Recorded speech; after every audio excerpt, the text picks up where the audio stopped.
Picture yourself in a desolate valley with snow-covered mountains towering on both sides.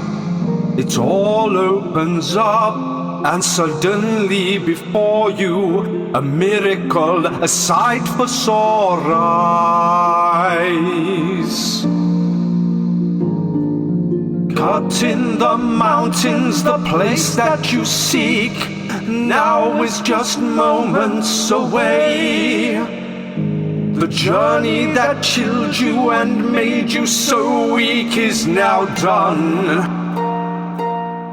Harshnag at the eye of your father. Harshnag at the eye of your father. Harshnag at the eye of your father.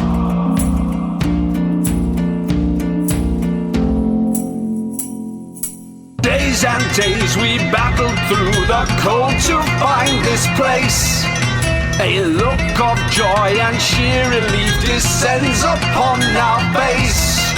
We traveled hard, so let's get in to this temple of giant kin. The adventure continues. The cold sea air rustles the parchment held in the giant's hand.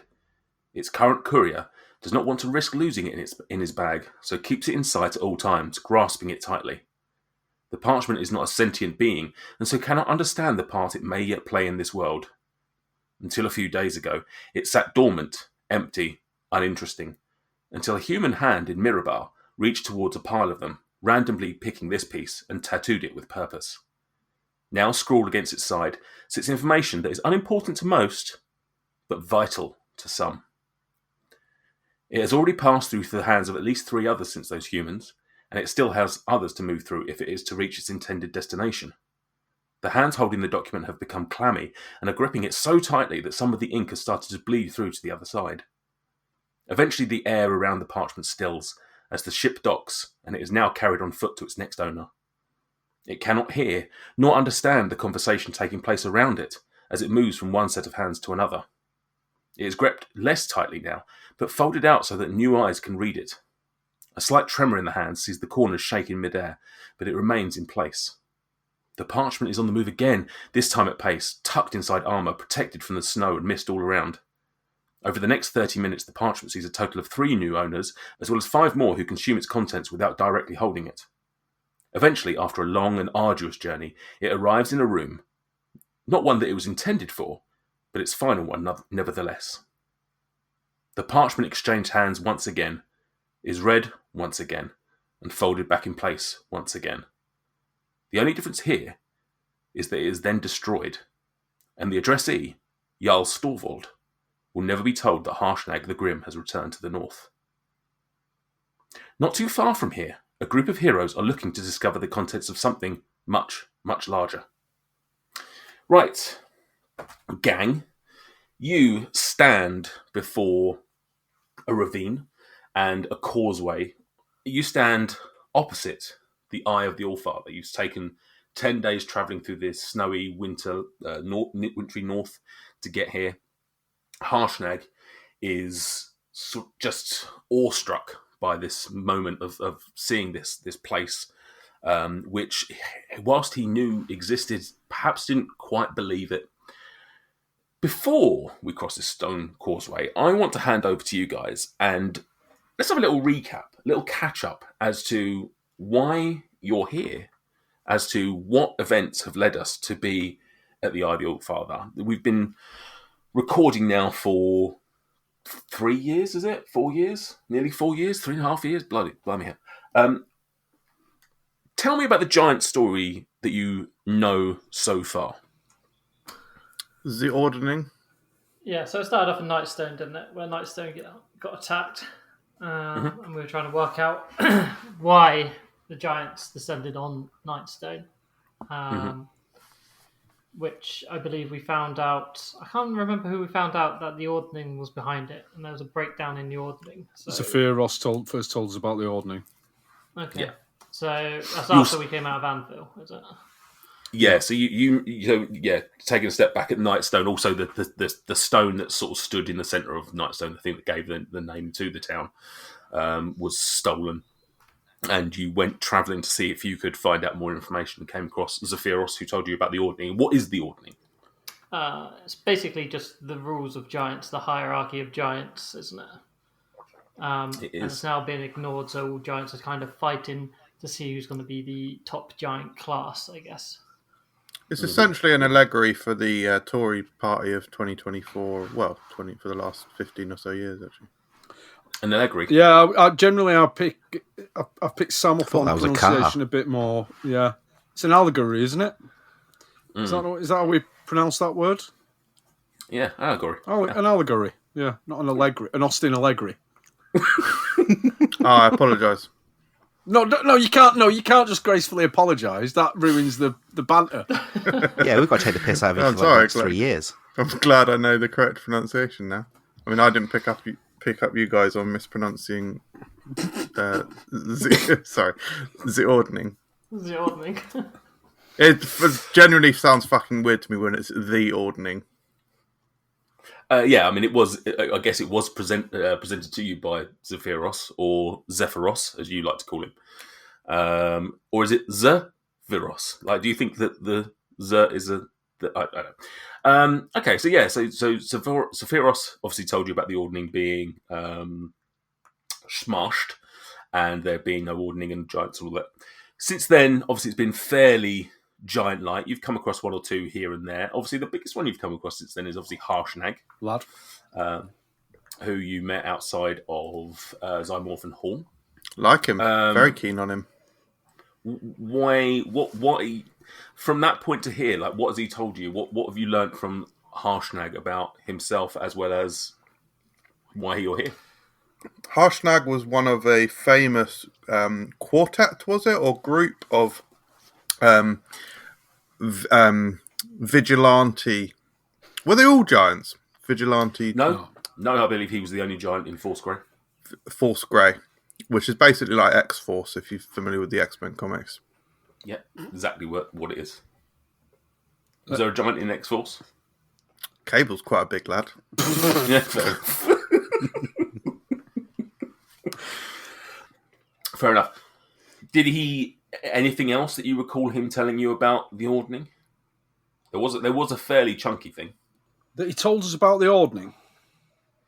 Yeah, he told you. He gave you his.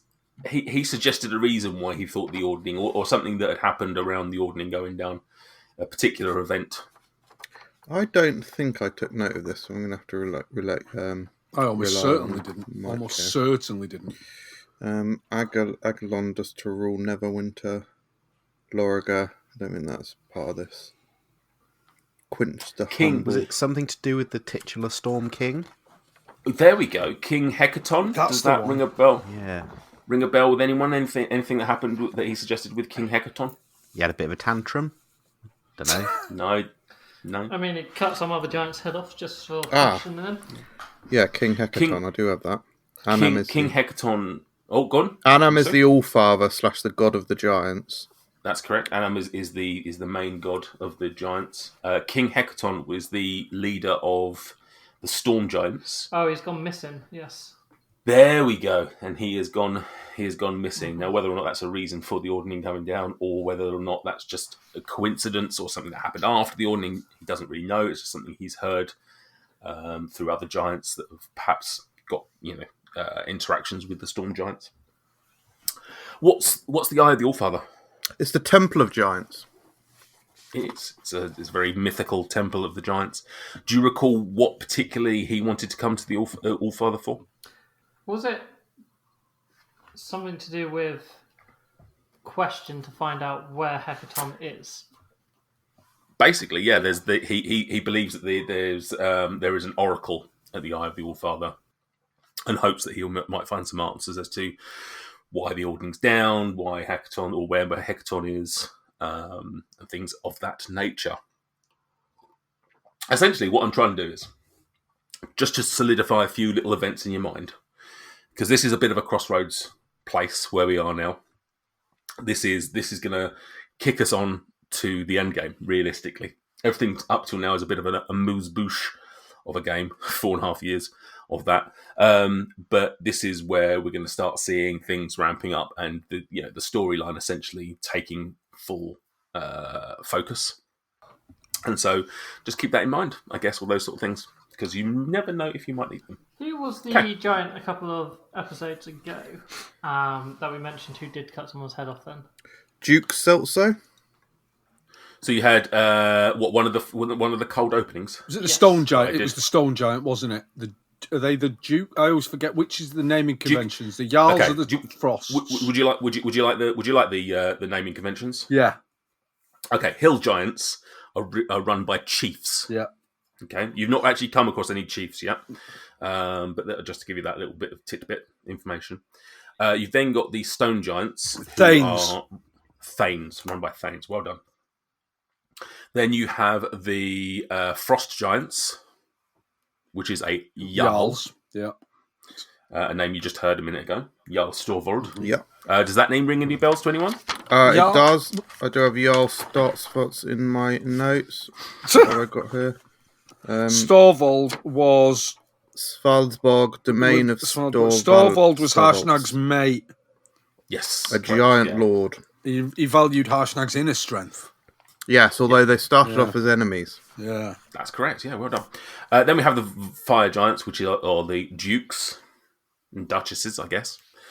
Then we have, above them, you would have the Cloud Giants, which are Counts and Countesses. We knew about Countesses, yes. Mm-hmm. Yes, and you have come across the name of at least one Countess. And then the final one is the Storm Giants. Now, they're a bit of a funny one because they have... he calls himself king, but I believe that is just in the face of there not being a rightful king of the Giants. I believe Stone Giants actually have a slightly different title, which don't know what that was. It begins with an M, but anyway. So yeah, that's all that. Any other questions before we press on? More of a statement than a question. Yes. So yesterday you told us that we were going to start today. You were going to give us like a delightful recap of where we're up to, and what's essentially happened is you've ambushed us with a test. Did I say I would give you one? Yeah. That was the implication, I think. Yeah. I think I said we'd start with one. Right, Love so it. We will start with a bit of a recap of why you are in the eye, aka what led you to this point. I think you've been a little bit sneaky there, Nathan. Do we also have to DM our way through this dungeon as well? Nate, I really liked the way that you did that. So, yeah. Stuart, as a teacher, you'd know that you're not going to learn if I just stand here and tell you everything. We're not going to learn anyway. Sometimes you're going to play your own instruments. Right. Are we ready? Yep. Yeah. Excellent. Okay, so to reiterate, you are there is a ravine between you and this temple. What you can see is essentially carved into this mountainside there's like a domed ceiling which is a good 80 feet high or something like that, and you can't really make out much detail, but you can see there appears to be some sort of entrance that heads into the mountain itself. You've got the ravine between you and the other side, and then there's this naturally formed stone causeway leading you from where you are across to the other side. You gingerly approach the causeway, looking at each other and sensing that this is a place of importance. The causeway is about 40 foot wide and about 200 foot across. As you're sort of approaching, can you all roll me an investigation, please? Investigation coming up. Oh, that'll do. Natty T on the doors for a total of 21. 24. 15 for Dweezil. 13 for Greg. 3. 3 overall. 3 overall. I would say all those that got 15 and above, so I think that's Dweezil, Quinch, and Dabov. As you approach the side of this, ravine, you sort of take a chance to have a quick look down just to see what you're dealing with, and you can see that this drops down very, very much just a sheer drop, cliff drop. You can see a few 100 feet down, and then there's just lots of like fog and mist, and you can't see beyond that. But you know that at the very least, this is several 100 feet down, and who knows what beyond that.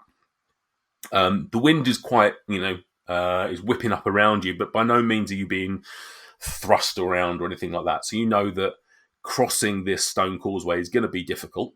But as long as you take your time and you don't do anything stupid, you should be able to get across fine. Harshnag even suggests that he'll create a bit of a wind barrier for you and sort of stand on one side of you to sort of try and break that wind. Breaking wind. Yeah. So before you cross, anything you wish to do? How are we looking on health, and things? Did we have a long rest prior to this? I can't remember. You didn't, actually, and that's a good point. Are any of you exhausted? Some of you, I think, may have had a level or two of exhaustion going into this. It's, if I remember correctly, this is back half of the day. Yeah, I think this is sort of afternoon time. I think I'd managed to overcome my earlier exhaustion in the last session because I was reasonably good in the last session. Yeah, I don't remember having any, but I'm happy to take a level just to. In my head, I thought Greg might have had like one level, and that was about it. But I couldn't remember the exact details. I haven't got written down that I've got exhaustion. Okay. I mean, bear in mind, it's just skill checks. I'm happy to hand wave it. If I don't think anyone was beyond one anyway. Okay. So unless anyone's got any notes to the extent of that, but no, other than that, no, you're not. You don't have a long rest. You are very much, anything you have expended up to now is still gone. You might have had a short rest, I suspect, potentially during the day, but that's about it. But I don't seem to think you're getting into much trouble this day. No, got full health, full spell slots and everything, so... Good. Okay. All right. So, going across? Yes, please. Anything you want to do before you go across? No? I don't think so, no. No. Okay. No. Okay. You start crossing this stone causeway, and yeah, just as you get across the ravine, you feel the winds just whipping up a little more. With everything, with everything, almost nothing beneath you. You can just feel this wind really pushing you and urging you towards the side, and you know that is pretty much certain death. Even for Quinch and for Greg, that would be pretty problematic if you started falling all that distance. You trudge on, and you can see beneath you there are the snow is quite thick. About halfway across. Can I get a perception from all of you? Yes. 19. Also 19. 22. Oh. 11. 3. 11. Okay. 91 for So Krill, Quinch, and Dweezil. As you're walking across, just starting to be a bit mindful, you sort of look down and you see what appears to be a number of footprints in the snow. They appear to be medium-sized, so sort of humanoid, rather than giant. But you can't, there's been some snow since these walked through, so you can't really tell exact numbers. But there's definitely multiple. Could we tell if they were barefoot or shoed footprints? Do you have anything that particularly... Have you got a skill that does that? I know it's like hunters and stuff like that, rangers and stuff. Nothing, no sort of particular advantage other than a skill check you might ask me to make. Roll me an investigation if you want to look at that. 9. 9. Can't really tell. The snow is interfering with your investigation. No. Okay. Quinch? Harshnag, does the temple, or should the temple, often get visitors? I do not know. I have not been here before. It is almost a lost temple. This is why I'm needing the peak pendant. And if there are people here, it is by chance more than anything, I suspect.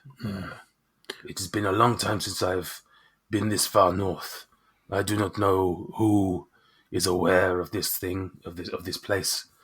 It is possible that some of the natives are aware of it, but this is a place for giants. And if you're asking about the these footprints, then clearly they are not giants. Yes, I would agree. I think the web of the story we weave is about to become more complicated, and we should take heed. Indeed. Let us trudge on. And you continue. I'm going to suggest that we hold hands. So if one gets blown off the side, all of you go. Yeah.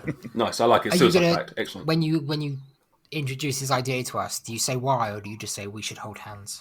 So we should hold hands. I think he knows he's referencing to Dabov. He's what? Dabov's going to use the immovable rod. Oh, I was going to say, I'm actually going to take the immovable rod and just hold it in one hand Okay, nice. to use as an anchor if need be. I sort of wish that that Dweezil didn't even say anything. He just started holding hands, which would be a lovely little touching moment. Wow. Going into it. Okay, you anything else you want to do at this point? Squeeze. No. Whose hand am I holding? Greg's. Right, I'm going to squeeze Greg's hand, lovingly, to show him that I'm there supporting him through this time. Nice. He kind of uses his thumb to rub your hand as you're doing it. Thank you, Greg. I'm then next in line, so I've got Greg's hand in one hand, and then in my other hand, I'm going to take. Dabov needs a free hand, so surely he's going to be at the back. So it's me and Quinch. Yeah. And muchly reminiscent of our fist and hand-holding moment. Echoes of that happen as I grab on tightly and then reach out for Dabov. Davov's going to ignore it and hold Vin in his other hand. No, I'll take Quinch's hand as well. Oh. I was going to say, was it going to be whole owl holding or like wing? Just his foot. As nice. Okay. Vin's flapping all over the place. No, I'll take Quinch's hand. Quinch will wrap his wings one each around Krill and Dabov as well, just to sort of shield them a little bit, keeping the wing close to their bodies. Excellent. Right. You continue across the causeway and you eventually get to the other side. It was, a fairly arduous 200 feet with all the wind and the cold and everything. But as I said at the beginning, you took your time and everything was fine. You get to the opposite side and you essentially see somewhat of a mirror of the other side. You see this causeway, this ravine, which just drops down. You again, maybe take a quick peek. You can see several hundred feet before just a blanket of cloud that just prevents you seeing any further than that. But this side, what you have is you have a platform which is quite small. So if you imagine you've got like the mountain face right in front of you, about 50 foot ahead of you, and then either side of you, maybe another 50 foot or so.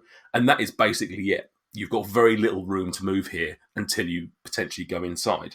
Let me paint you a picture of what you see on the other side, in front of you, so to speak. There is this domed entrance, as I said, which is naturally forming, interestingly. It doesn't look like it's like hand carved now you're closer to it. It just feels like it's just extended out of the mountain. There, it is... it's about 80 foot high. And there are, leading down from it to the ground, there are 6 pillars. And there appears to be carvings on these. These do actually appear to be full, proper carving, rather than sort of being naturally formed. Yeah, okay. Beyond that, within, you can see a passageway leading straight in. The light from the day sort of goes in about 50 feet, and then it just pitch black. You can't see anything beyond that. Some of the guys with the dark vision might be able to make out a little bit further than that, but reality is you can't see much detail at this point. What would you like to do? I'm going to ask Harshnag. I'll say to him, Harshnag. Nobody was holding Harshnag's hand. He's dead. Oh, fuck. He fell off the side. Sebastian was holding Harshnag's hand. Harshnag, it's would it be a problem if I were to to create some light in here, would that be something? This is a holy place, and I wouldn't want to do anything that would be considered blasphemous. But it is dark. Would it be a problem if I were to create some light, some magical light? No, Dweezil, I thank you for your. I thank you for. I went a bit with that. I thank you for asking. I would say to all of you, please do treat this place with respect. Your question is a good one. There should be. I would hope there is light within, although we cannot see any from here, so who knows. But creating light should not be a problem. But other than that, as I say, this is a holy place for myself and the other giants. So please, the rest of you. Harshnag, beyond general politeness, are there any specific do's and don'ts? Is it a shoes off kind of place, or Yeah. I would refrain from blaspheming in the name of the of Anam and the other giant gods. But aside from that, no, I do not believe there are any specific things that you need to be doing. Just be respectful. I've travelled with you for a good 3 weeks now, and whilst I do not doubt you are all heroes, you are uncommon in your own way. So just be wary of that. Krill leans into to Quinch and whispers, do you think the bag of giants' heads might be an issue? Yes, I certainly think we should keep it quiet. What was that you were talking about? It was about the weather. It's just crazy up here. Anyway, let's trudge on. Quint, shall I illuminate your sword? That would Does be Quinch useful. not have It's a bit inappropriate for a temple. glasses, or there's a mask or something? Oh, I do have. Gave him? Yeah, I do have the Yes. goggles actually. Yeah. One of you have got, but that is only Quinch. So realistically, Greg's gonna potentially need some light unless he has I got something. cleric cantrip nowadays of light, so I'm going to cast light on both of my shoes. So as I kind of walk, they got like lights attached to them. Okay. Like Right, the I'm gonna- 90s. Yeah. I am going to move you to a new map on Roll20. We are about to breach the threshold. Should be on there now. It should be a black map, but if you zoom out, you'll be able to see. Some of you will be able to see. Oh yeah. Ah, yes. Thank you. Oh yeah. Okay, so you now, you can see a little bit off into this corridor, but aside from that, there's very little else you can see. It seems to just get dark. How much range are we supposed to have on dark vision? 60 foot. Okay, it just looked like 30 foot on the map. Yep, that's because these are big squares, baby. Each of the smaller squares is 10 foot. Oh. Okay. So even though your token is 5 foot of token, what you're standing in right now is 10 foot of space. Cool. That makes sense. Yeah. Cool. So it's a place for giants, remember? Fair. Okay, you should be able to just measure that out, just to double check that I've got that right. Oh yes. Yeah. So literally moving one square is in theory 10 feet. I appreciate some of you might have 35 or 25 or something like that. We'll have to deal with that. Yep, lots of arrows pointing everywhere. Brilliant. Excellent. I've just given you carte blanche to do that. Well done. Thanks, lads. Okay. Anything you want to do before you go in? Did you want to have a look at the pillars at all, or anything else? Is there anything on the pillars? So, Immediately well, I said there was obvious? carving. There was carvings on them, so it's whether or not you want to have a Yeah, mooch that's what I around mean. those. Carvings. Okay. Yeah, as you so you can have a look at those, and you see from north to south each of these pillars, which are 30 foot tall themselves. They appear to be carved with giants doing various tasks. The first one to the north is a hill giant lifting a rock above its head. Next one down is a frost giant chopping down a great pine. The third one is a cloud giant flying among birds in the sky. The fourth one is a flying storm giant hurling lightning bolts at a ship. The fifth one is a stone giant climbing a mountain, and the final one is a fire giant with chained dwarf prisoners in a cavern. Wow. Bit dark, isn't it? Yeah, it's like all quite like highlighting their strengths and that, and then here's a fucking Nazi one. Yeah, I mean the flying storm giant, hurling lightning bolts at a ship. Who knows? It could be just a legitimate battle. Yeah, who knows? This one got prisoners. Yeah. What's your specialist subject? Oh yeah, fucking imprisonment and that. Yeah. Okay. You can see actually while you're here, you've been following them as you walk up. You can see these footprints as well continue into it. Not there's much else to go from here, but you can see that they continue on into this hallway. Interesting. How are you going in? Gingerly. Yep, fair play. I think we got a marching order. Are we expecting that there is something non-giant that is a threat here, based on the fact that we saw the medium-sized footprints? Are there any? Expect the unexpected. Are there any other signs of medium-sized creature footprints here? Yeah. I mean, aside from, the ones that you saw on the causeway have sort of led this in this direction, right? So you assume that it's you assume that it's perhaps one group of medium-sized people. Whether or not they came as one group, whether it's two groups, you don't necessarily know if it was timing-wise, but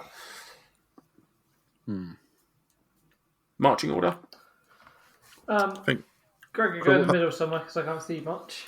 Yeah, exactly. I think I'm happy to take up the front. Krill at the front, me behind Krill in case. All right, do you want to place yourself in order then? I'm actually pretty happy to go at the back. Progressed past the pillars yet? Or are we still doing this in line with the pillars almost? You're sort of... Well, it's up to you, really. You tell me. You just run away, Quinch.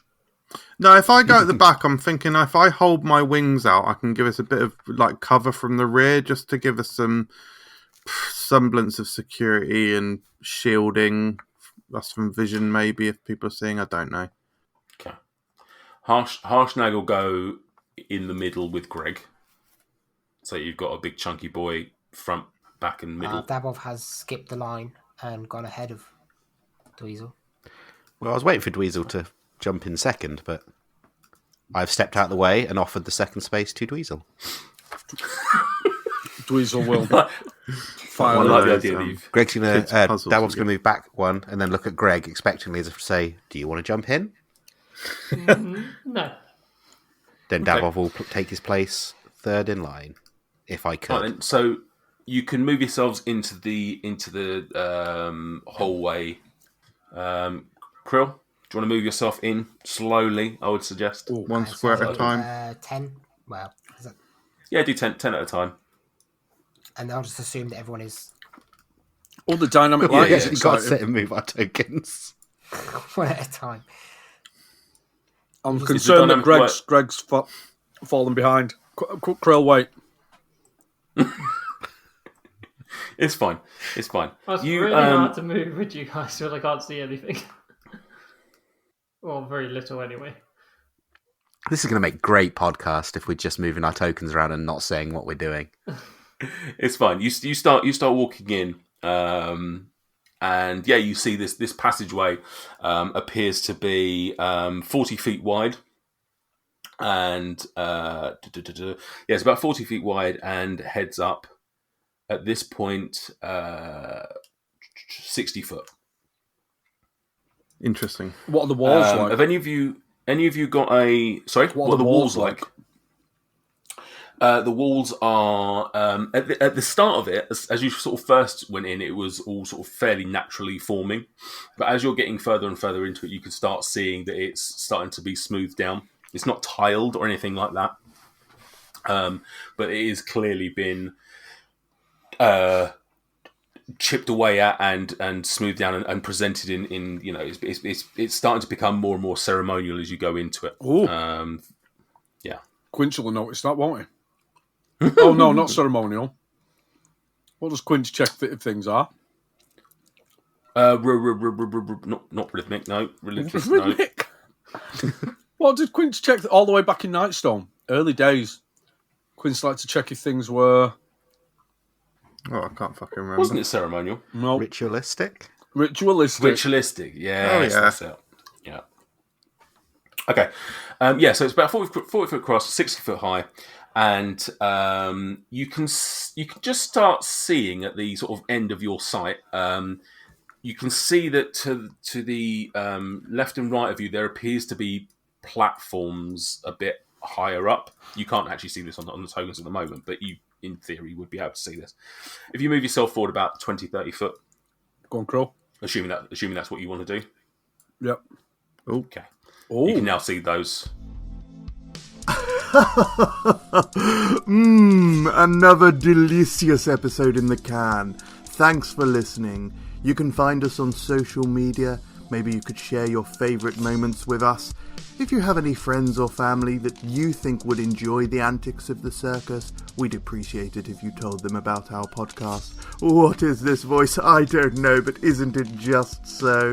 If you have any spare change, you can support us financially on Ko-fi. It is of paramount importance that you do so. Open square bracket. Hi lads, here's the script for the outro I'm planning to record. I don't know how to end it, so let me know if you can think of anything witty to finish it at. Oh.